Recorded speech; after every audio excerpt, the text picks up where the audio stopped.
Hi, everyone. I'm back. It's Eric Johnson, your host for LogTech Live, as usual. It has been a weird 6-week summer hiatus for me. For one reason or another, I missed our show in mid-June because I was on vacation, had my friend Angela Chakowski do an awesome job guest hosting for me. And then for the last show, I got laryngitis. I literally couldn't talk. So it's very hard to do a talk show or like an interview people when you can't actually talk. Maybe that's where AI can come in and solve all our problems. In the meantime, I'm super glad that you can join us today. I'm really glad to be back. We have a fantastic guest, someone I've known a very long time. We're going to be talking about visibility, a topic that I don't talk about all that much on this show, but is obviously a huge topic of discussion in the logistics industry virtually all the time. So it's good to kind of come back with a bang and talk to my guest, who I'll introduce in a bit. I have a lot to get through, so I'm not going to waste any time. Inland, you've heard me talk about this before. If you've heard my previous episodes, Inland is coming up fast and furious. It's a little more than 10 weeks away. At the end of September in Chicago. This is the most substantive event talking about trucking, LTL, intermodal, both domestic and international, drayage, all of the legs once, international supply chains, once those shipments hit U.S. ports.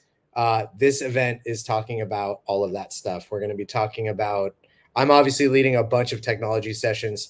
We have so many sessions on cargo theft and cargo crime and fraud, including technology's role in kind of battling that.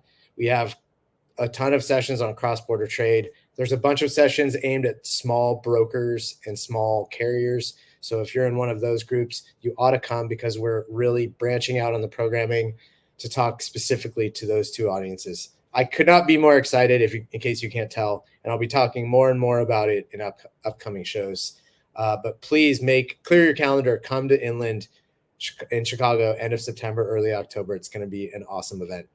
I will also, just a week later, 1 week later, I'll be in Hamburg, Germany for the IAPH World Ports Conference, where I'll be leading a few sessions related to technology that's underpinning ports. I've been involved with this event for, I think, 3-4 years now. It's the best event if you are in the world of ports and trying to understand where things are going, energy-wise, regulatory-wise, technology-wise, collaboration-wise, right? It's all of the major ports around the world are there. It's a fantastic event. Highly recommend. So hopefully we'll see you there as well, if you want to follow me around from Chicago to Germany. That's only part of my crazy fall travel schedule. I think I'm going to 6 events between mid-September and the first week of November. A couple events I'll be at the Freightos event. I will be at a Shipio event. I will be at the DAT event, and I'll be at the RateLinks event. So if you're going to any of those, definitely seek me out. Would love to talk. And very excited to get out on the road and see all these cool places and meet all of you. Blended Pledge. I talk about this almost every show. Fantastic initiative that Sarah and the Let's Talk Supply Chain team have put on to try to raise money to make sure that people, underrepresented groups, are being represented on stage at industry events, are able to travel, be part of the discussion. Give $1, give $5, give $100, give $1 million, give something. It's a very worthwhile effort to make sure that the stages at our events represent what look a little bit more like the actual industry does. Okay, news of the week. 6 weeks. I can't talk about 6 weeks of news in like 5 minutes, but I will try to highlight a few things that I've been working on the last couple weeks. Number one, I wrote a story about Intra, which was a company that I used to cover all the time. They were, kind of one of the landmark technology providers in the ocean freight space in the 2000s. One of a few that were A, trying to push people to cloud-based solutions, and B, kind of digitizing core ocean booking processes. So submitting a booking request, getting the confirmation back, submitting shipping instructions. All of that is now, it's electronic. But back then when Intra was started, it was not. So this story goes into some murmurs that I was hearing from a bunch of different parties, all independently, telling me they were seeing or hearing about people looking for alternatives to Intra. And actually, in Intra's first quarter earnings, they actually gave a statistic that showed that the number of bookings that they sort of handle or manage or run across their platform has declined a bit from the peak from 5 or 6 years ago before they were bought by Ida Open. So I delve into kind of what's going on behind those numbers and behind those murmurs a little bit in this story. Definitely encourage you. I think most people in ocean freight would be very familiar with Intra. So they've not gone away by any stretch of the imagination, but they're sort of omnipresent kind of perch, and especially in that booking and shipping instruction space, it's definitely eroding a bit. The next story I wanted to highlight was sort of also touching on bookings and the role that DCSA is playing in one of the standards that the DCSA, who we've talked about a lot, the Digital Container Shipping Association, they've developed a booking standard for carriers to implement to make it easier for forwarders and shippers to book directly with carriers. That is due to be released in the summer, and we talked a bit about how other standards that the DCSA has developed, and there's a bunch of them, have gained a lot of traction in the first half of this year, really like a ton of momentum compared to the first 5 years of the DCSA's existence. And but none of them are around booking. And why is that? So, and is that a path to, getting broader adoption, digital adoption from the carriers, but also their customers? So definitely encourage you to read both of those stories. The last one I'll highlight that I did in the last couple of weeks, kind of tying a bow on a long-running saga, Chris Kirchner, I always forget how his last name was pronounced, who I interviewed on stage a bunch of times at various Journal of Commerce events, well chronicled, was misusing or misappropriating funds that were supposed to be invested in the company. He was channeling those into his own personal accounts and then spending on lots of crazy stuff, cars, country club memberships, houses, hobnobbing with famous people.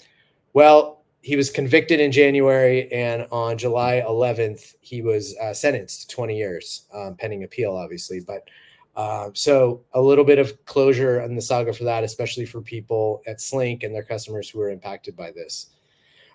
So a couple of other stories that I wanted to highlight that I didn't have time to work with my producer to get like images around. Last night, or yesterday, I should say, I'm in India right now, so it was last night for me when I was working on this. CMA CGM announced they have signed a global partnership. Oh, thanks, Nicole. Awesome, you got the screenshot up. Partnership with Google to sort of implement AI across their global operations, including in their logistics operations. Very fascinating from a number of different perspectives. We don't know yet what this actually all entails. There's, kind of talking about how this is geared toward improving customer service and efficiency, and, a lot of things that we hear that are related to AI, but not a ton of particulars yet. So obviously they just announced this yesterday. In time, we'll figure out what this all means. What's also interesting is 6 weeks ago, Google researchers put out a blog talking about how they had built a sort of optimization plugin that was intended for shipping lines to use to increase or improve their network design. And they purported to be able to help shipping lines be more profitable, using less ships and moving more containers. So I don't know if there's any connection in this. I haven't figured that out yet. It might just be coincidental, or it might be that blog actually got the attention of some pretty big names in our industry. The last one I wanted to highlight, this also I think came out either yesterday or day before. Awesome. That's 3 awesomes story in Inc.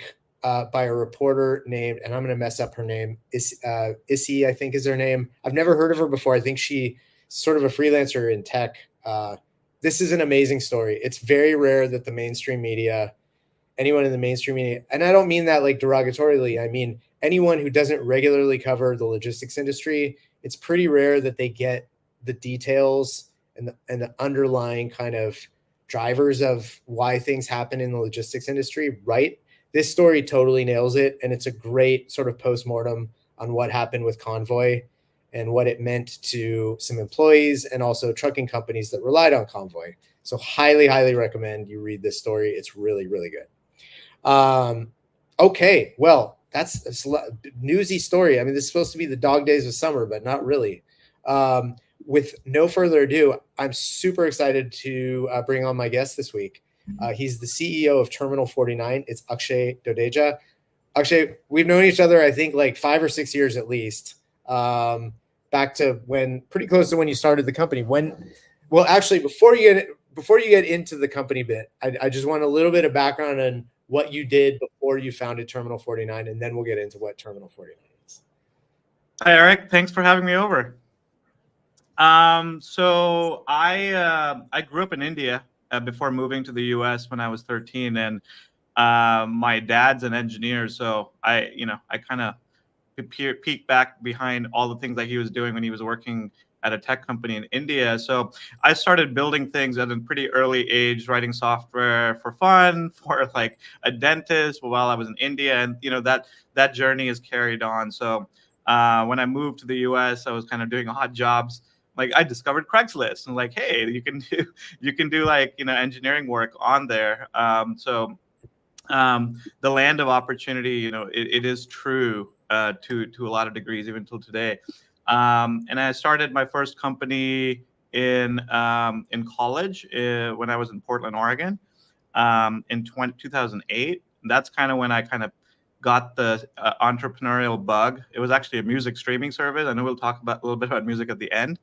And then I moved back to San Francisco in 2011 and started another company, joined Y Combinator, met a lot of different people, great entrepreneurs. And after that, did a little stint at Live Nation Entertainment, ran product teams over there.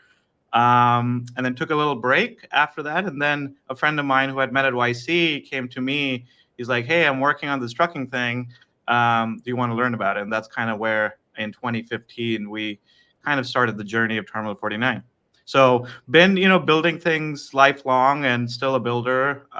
That's really what I love to do, is build with people, build with friends. And, Terminal 49, I've had some success doing that.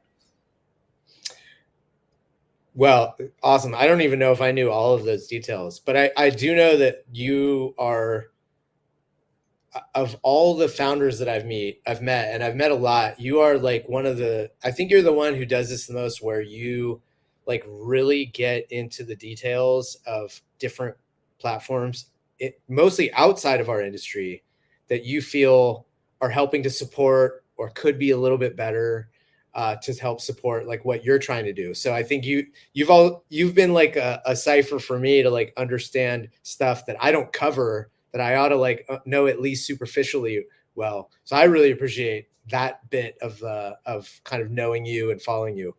Okay, Terminal. So that goes to your like builder mindset, right?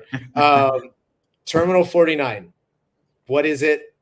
Why did you start it? You alluded to it a little bit, but get into the details of like what really appealed to you. Who are your customers? Let's start with that. Sure. Yeah. So Terminal 49 today, is an ocean freight visibility and execution platform. So we help our customers automate container tracking, specifically high volume customers. Anybody who's moving 50, 100 containers plus. We have customers that are doing 20,000 containers per month on our platform. And visibility is table stakes. It's really about helping expedite the cargo, specifically when it hits the port, gets into the warehouse, and all of the milestones, like what's happening. And it's not just about the operator that's using our platform. It's at the end of the end customer, which is the cargo owner, right? They want to get the product quickly, timely, and predictably. And that's really where our platform helps directly freight forwarders, customs brokers, but also cargo owners, either directly or indirectly, through our portal.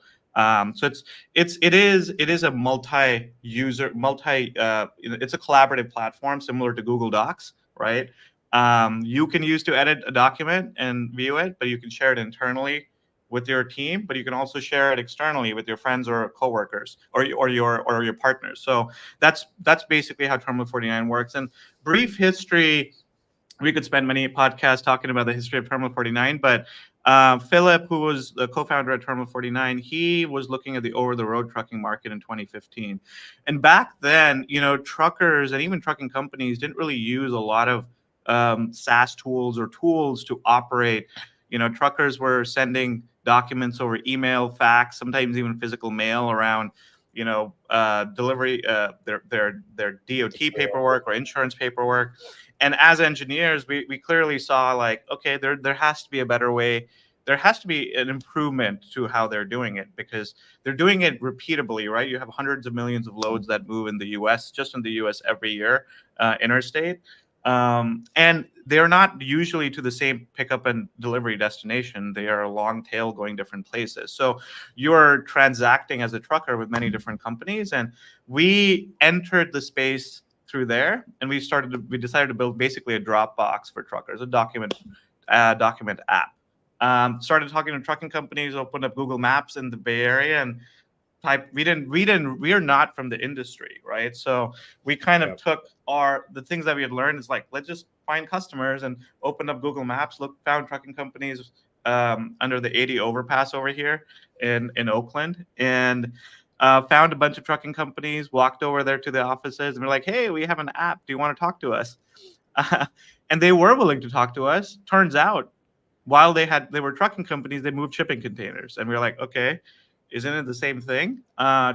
Turns out it's very different. Apart from the truck itself, moving cargo interstate, full container, or sorry, dry van versus a container, it's a completely different operation, different data, different types of customers. And we met this guy, Bill Abudi, who's a famous trucking company owner in the Bay Area. And we spent 4 hours with him, and he was kind of a geek himself. And he convinced us to, what we saw kind of in the back office is there's a dispatcher, there's an invoice person, there's a trucker coming in, handing in paperwork. There were paperwork on the wall. There was markings on the delivery order. It's like highlights, and it's like last free day or holes or pick appointments. And that's really where the insights formed around, well, moving containers are even more complicated than moving dry. You have time windows. Things need to happen between certain time periods. And that's just for one container. When you talk about hundreds of containers, things become even more complicated. So that's really where the first 2 years of Terminal 49 was kind of like an MBA in supply chain. And we pivoted and built lots of different things over the first 2-3 years. But in 2017, we were like, well, let's have some skin in the game and launch our own trucking service, because we can build software for other people, but unless we feel the pain of what it is to move a container for a customer, we will never really know what it takes to move a container. But the vision was always about building software and not necessarily building a service business, but we had to build a service business in order to feel comfortable building software. To understand what the user actually was going through. Exactly. Yeah. We had to be the users of it, right? And I think Paul Graham from YC has a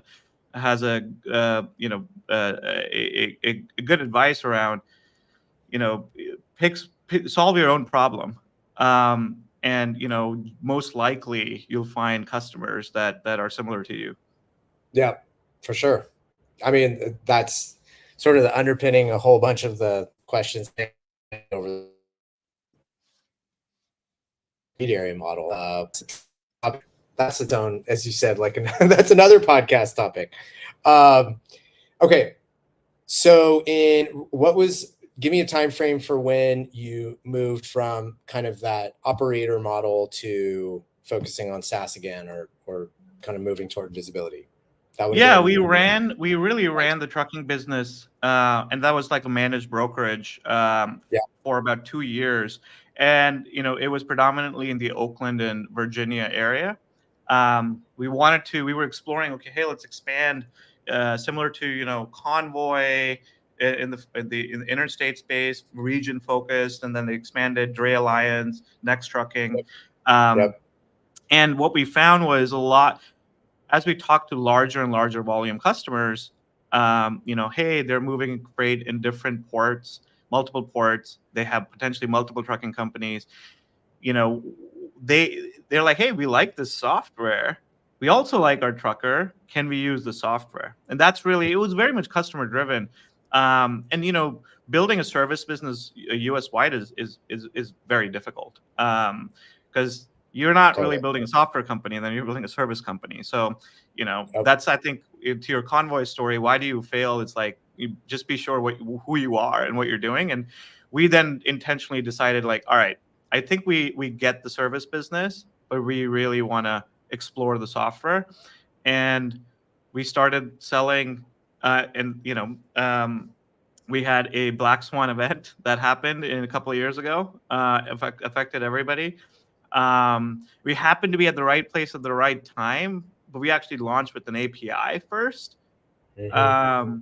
And we just started growing really rapidly, because everybody wanted to know where their containers are. All the mental models broke down of like, okay, hey, it's 2 days, usually 3 days of vessel arrival, based on the schedule, plus or minus. But that went all at the window, and really people needed a visibility tool like Terminal 49. We were basically the first one. Maybe there was Crux that got acquired by Flexport, to Yep. double down on thinking about visibility from the terminal standpoint. And that's still really the cornerstone of what we do today, is focus on the milestones and data points that change often and that you really need. But that's how we started. That's how we entered the space in I would say 2020. That's good. Kind of inflection point, kind of in your history. So let's fast forward to today. We're not allowed to talk about what happened. We're all trying to banish that from our memory as much as we can. The visibility landscape right now, how would you characterize it? What do you think is driving companies to invest now versus, say, 2, 3, 4 years ago? Yeah, I mean, I think it's definitely end customer driven. Even if freight forwarders and customs brokers want it, it's the cargo owners that are making procurement decisions based on, like, either they directly get it from companies like Terminal 49, or their freight forwarders get it. So I would say there's two levels. One is companies like Terminal 49, Project 44 Vision, OpenTrack, that are providing visibility through an API and/or a dashboard, to a cargo owner, small, medium, or large, or a freight forwarder. And I think the other way is, that kind of segments down into TMS, are bundling, like Magaya are bundling visibility, Infor are bundling visibility, and even freight forwarders are doing a good job to really level up their software offering, in addition to their service offering. So yeah, I think it's a mixed, it's a pretty diverse surface area around how the end customers get visibility, which is the cargo owners. But obviously the service providers, predominantly they move the cargo, at least around the world, in the US, for their customers. We are not in this future state where the tools are mature enough yet, and the market's not mature enough yet for cargo owners to do these jobs themselves. Although I think the world will slowly get there with a mix of service providers getting specialized. But yeah, I think our focus is to empower the operator, predominantly customs brokers, freight forwarders, some trucking companies, and cargo owners that look like freight forwarders and customs brokers. And there are many of them internally. It's in a hybrid model over there. So I don't know if that answers your question. You mean ones that have sort of their internal 3PL, that sort of model? That definitely is true. But when it comes to the jobs to be done, right?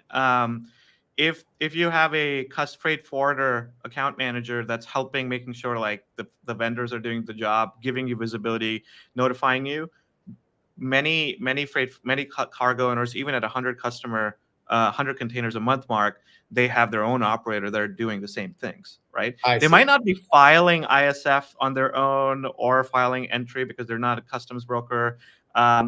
They might actually procure drayage themselves. Sometimes they might want to do bookings directly with the ocean carrier. So a lot of jobs that it was typically only a freight forwarder, NVOCC, or a customs broker maybe 10 years ago. Like you would Yeah. never go directly with an ocean carrier. Yep.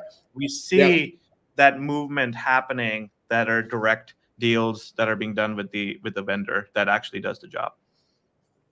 That's very interesting. I mean, that actually hits upon kind of what I was talking about in the intra story that I did a couple weeks ago. Is like, has the technology evolved in the 10 years since intra was like the de facto place to make bookings, and they were also a huge generator of visibility milestones that forwarders used before you were around, before a bunch of the names you mentioned were even around. Has the technology developed enough where a BCO sees a process and says, that's no longer a burden for me to do. It's actually easier for me to do, and there's value for me to do it rather than hand it off to a forwarder.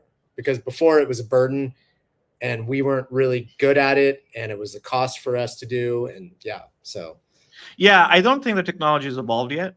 Because you have many pieces of it, booking is actually a secondary step, right? You need to figure out which carrier on which lane you want to pick at which price, and that there's not the product is not mature yet. Yeah. Okay. So one thing I think about when it comes to the visibility market, because it was last year, in talking to a lot of vendors, you and others, like the first half of the year was pretty rough. I think that was off of coming off of the sugar high of the previous few years. I think it was rough for a lot of people, not just visibility or technology vendors. How much do you see the visibility market being dependent on kind of like topical things, like the disruptions that are sort of occupying people's brain space? So we have the period that we shall not mention anymore, which was obviously a huge driver, but we haven't had a ton of calm since then, right? Like obviously the Red Sea situations going on. There's lots of upheaval with sailing schedules because of that, and capacity. How much does the industry, in other words, sort of thrive or need those types of incidents versus just people need it even when things are kind of ticking along, just to know that they're ticking along?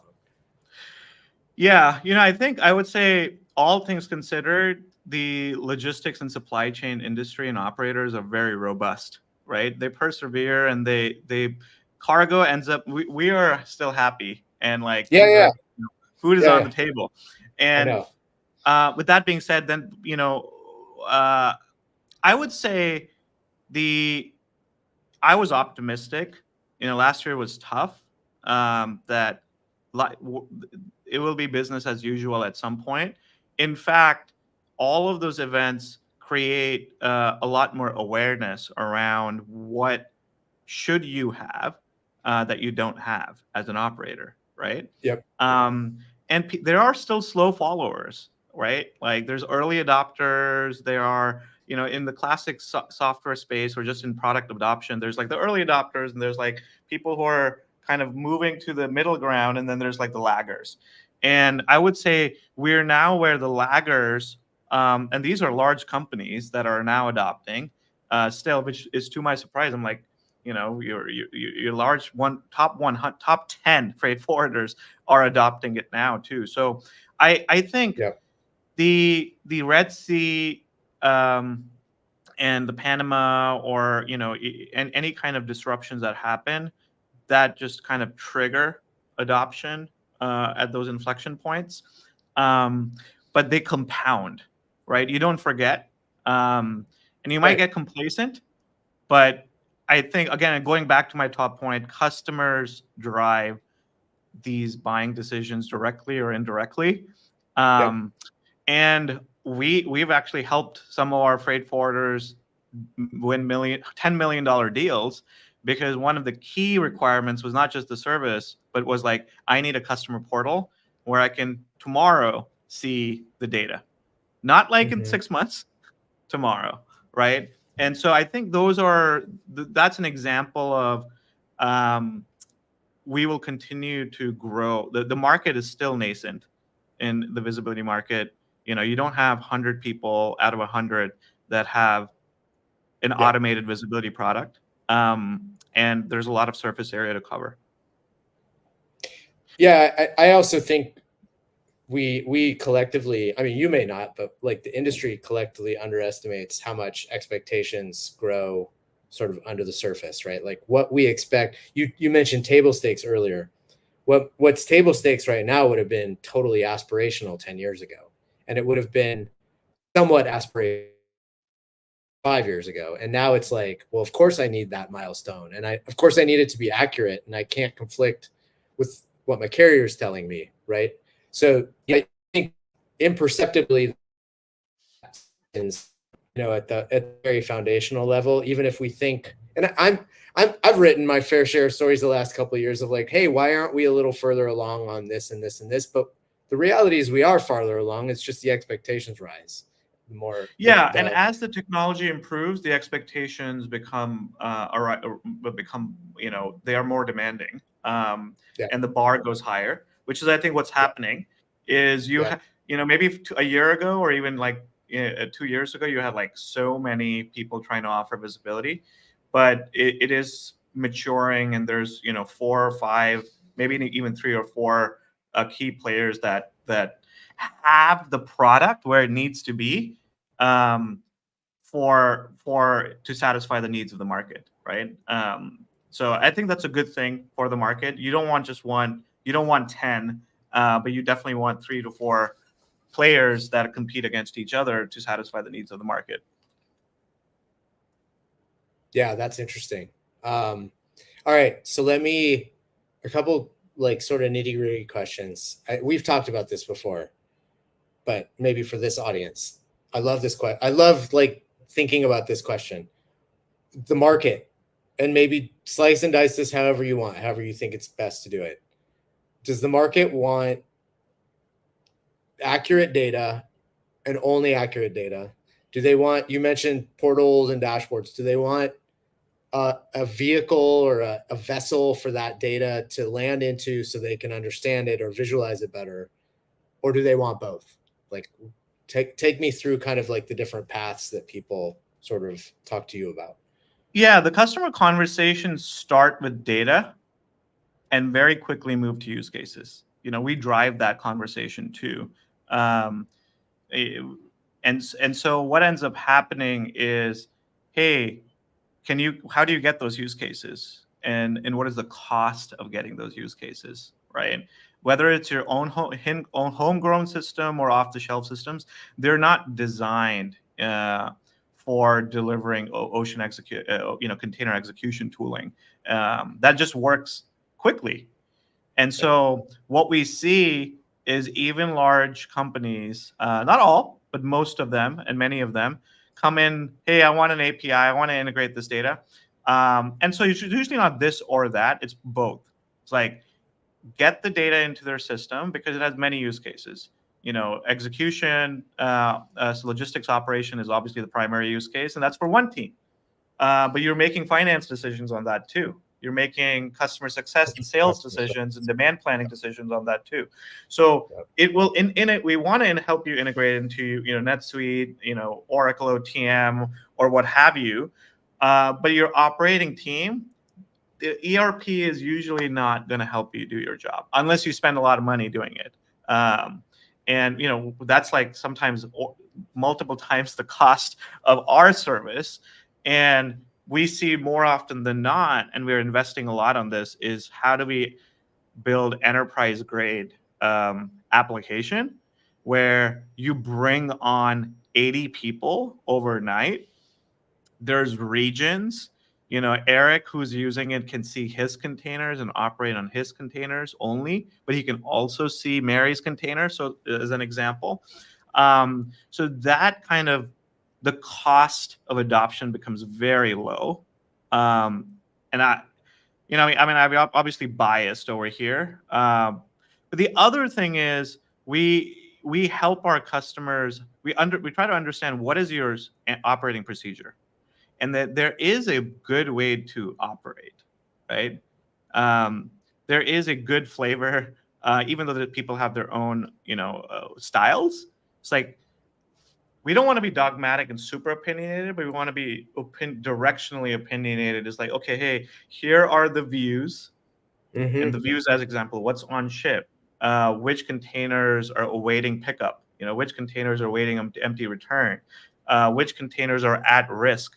I would say our core product is actually not even visibility. It's in the morning, you get an email and we tell you which of your containers need attention or are at risk. Because that's what you're doing at the end of the day. You don't care about all 3,000 containers. You care about the 150 that need your attention and what do you need to do. And so that's where, application, I think, is the key to solving problems quickly. And, we see success over that from our perspective. So a couple of things. I think, I've obviously talked to shippers that have the view that, no, we have enough kind of workflows and systems that we manage already, and we're reasonably happy with them. What we lack is quality data, accurate data that we can rely upon to put into those systems. We don't need another. So obviously there's plenty of those. There's plenty on the other side that have nothing at all and need. It's not they're even switching over. They have nothing, and now they need something to execute or visualize. It's interesting you said about, because I think this is a question that I think most customers don't think about enough when they're weighing buying stuff is, how much do I need to adapt to the product, and how much should the product adapt to me? And I clearly remember talking with a 3PL a couple of years ago it wasn't visibility. It was more broader than that, but they made the decision to go with the vendor after screening out a couple others. And the next step was realizing that they needed to let the vendor tell them what the right way to use the system was, not try to put that system on the way they had been doing things. So I think it takes a little bit of humility to go, we can't change everything to fit the product, but some things the product might direct us better to do. So that's very interesting point. It's a little bit of an art, I think, and it's a little bit of a give and take. It's not, the software should not be like forcing you its dogmatic workflow or but it's also, it's like there are good practices, like in the sales world, there is a good way to manage your sales pipeline. And a lot of software like Salesforce, HubSpot is designed to encourage that. It's led by that software. It's not. Yeah, totally. I agree. I think more of that is needed in the industry. I think there's still a lot of like reflexive tendencies that are, no, this is the way that we've always handled this process. So it has to be sort of in the middle, I would say, is probably the best outcome. Okay, we're quickly running out of time. I wanted to get you guys, was it earlier this year or was it end of last year where you released rail visibility product? It was earlier this year, it right? Was we did a soft launch earlier this year in spring, but we're actually doing a bigger push given how complicated rail is in Q3. So a couple questions on this.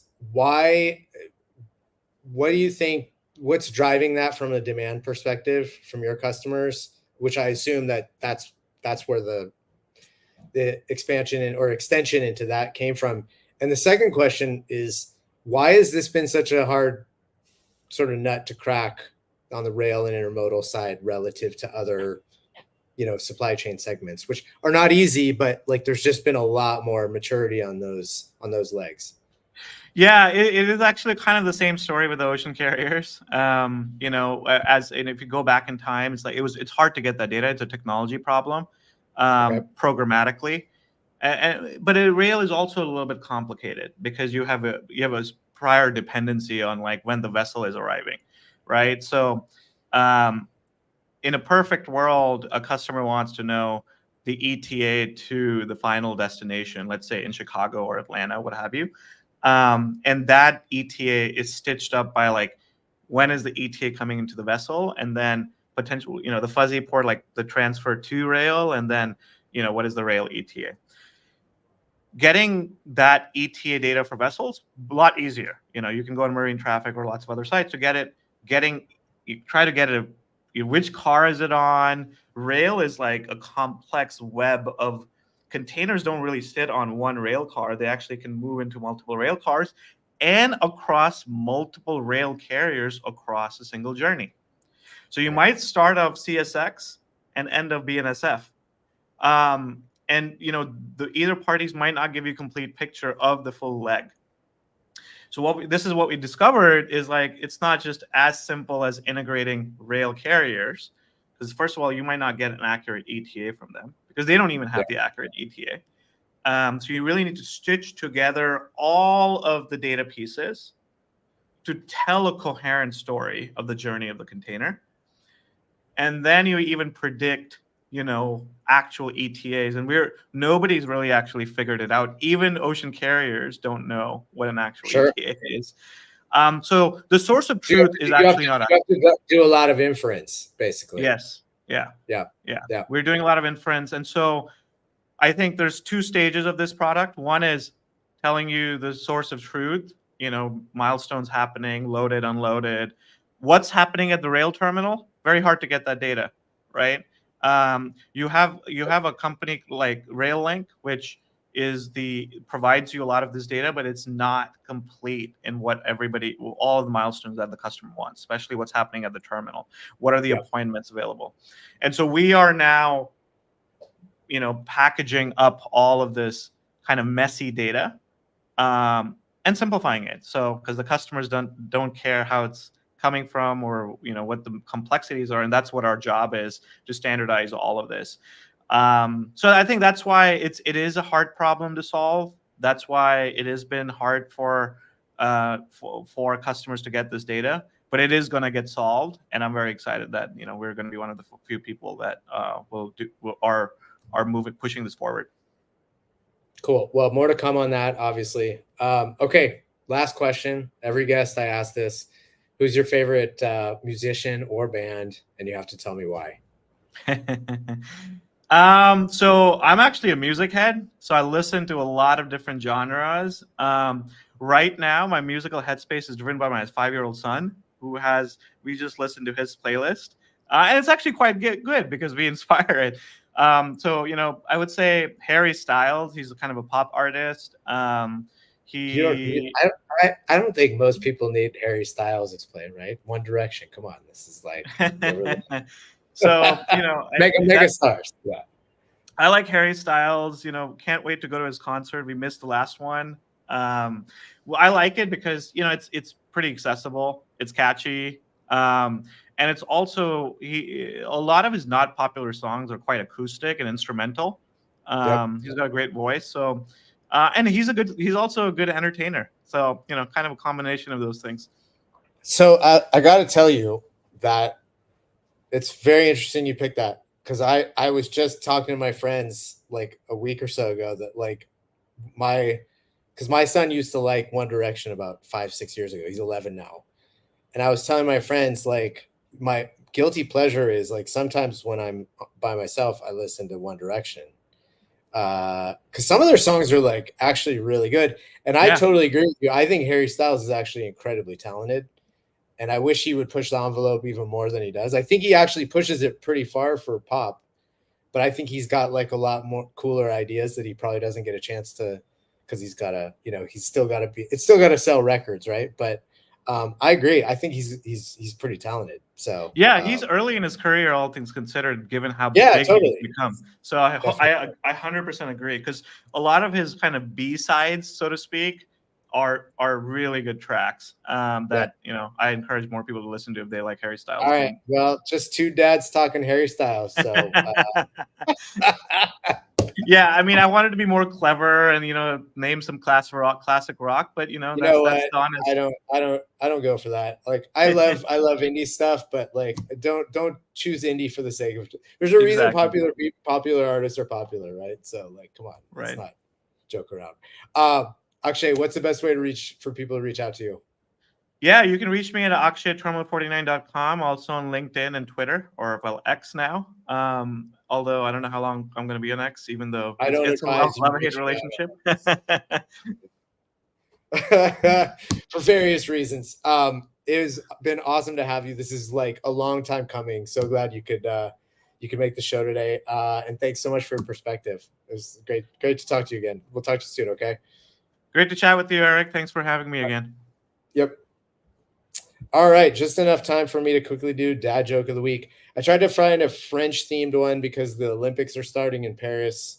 I think next week or a week after, something like that. Definitely before my next show. Okay, here goes. What do a tick and the Eiffel Tower have in common? They're both Paris sites. Paris sites. Paris. Okay, anyway, you get it. Thank you, everyone, for being here. Thanks especially to Alana joining from Trinidad. Thank you so much. I really wish I was in Trinidad right now. I'm sure it's amazing there. It's so hot in India right now. Thanks to Mike, DeAngelis. You're always a loyal audience member. But thank you to everybody. Thank you to Akshay. Thank you to Nicole, the world's best producer. Thanks to Sarah and the whole Let's Talk supply chain team. And I'll see you in a couple weeks with another awesome show. See you, everyone. Have